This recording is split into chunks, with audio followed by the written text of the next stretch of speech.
खड़गे बोले मोदी आतंकवादी, फिर पलटे। मध्य प्रदेश में पहली बार रात में लू का अलर्ट।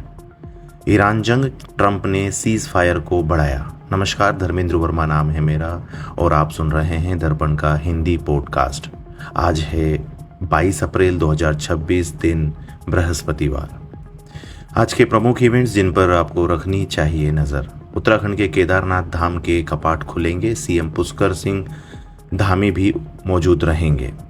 आईपीएल में लखनऊ और राजस्थान के बीच शाम 7:30 बजे लखनऊ में मैच खेला जाएगा। कल की बड़ी खबर, खड़गे बोले मोदी आतंकवादी, बाद में कहा वे लोग और विपक्षी पार्टियों को डराते धमकाते।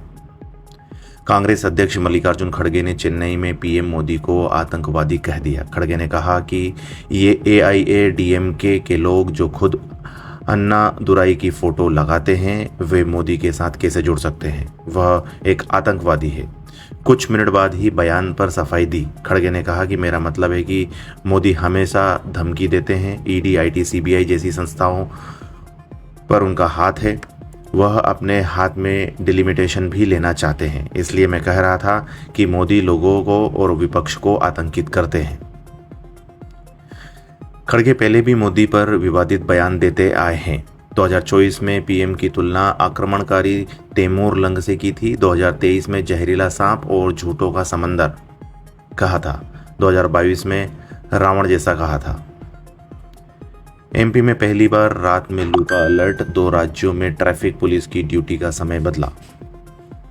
देश के मैदानी इलाकों में तेज गर्मी जारी है। राजस्थान, मध्य प्रदेश, महाराष्ट्र, छत्तीसगढ़, उत्तर प्रदेश, पंजाब, हरियाणा में पारा 44 डिग्री सेंटीग्रेड पार हो गया।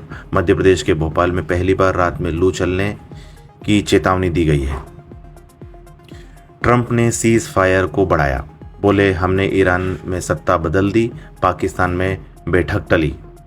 अमेरिका के राष्ट्रपति डोनाल्ड ट्रंप ने ईरान पर संभावित सैन्य हमला फिलहाल टाल दिया है और सीज फायर को बढ़ाने का फैसला किया है। उन्होंने कहा कि पाकिस्तान के आर्मी चीफ और प्रधानमंत्री के अनुरोध पर यह कदम उठाया गया है। सीज फायर 22 अप्रैल को खत्म हो रहा था।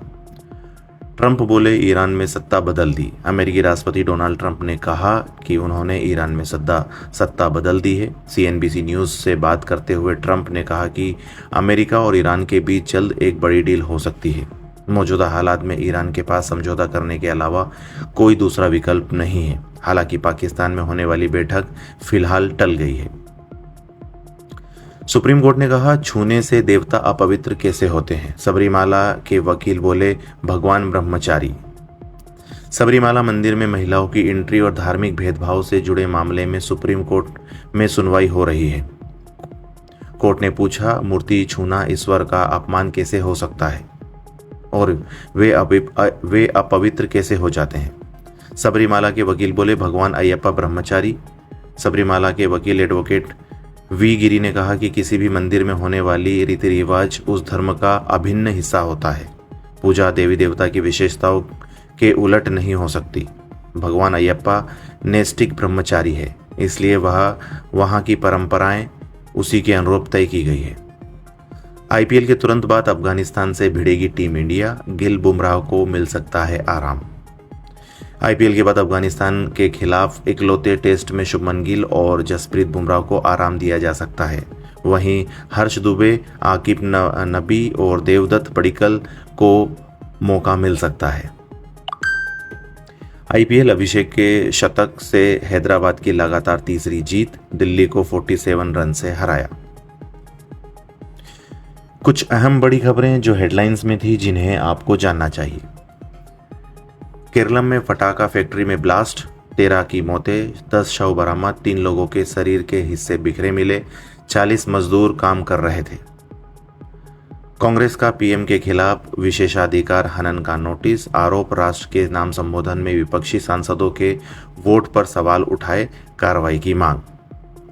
पप्पू यादव बोले 99% बाबा लड़कियों का शोषण करते हैं। फिर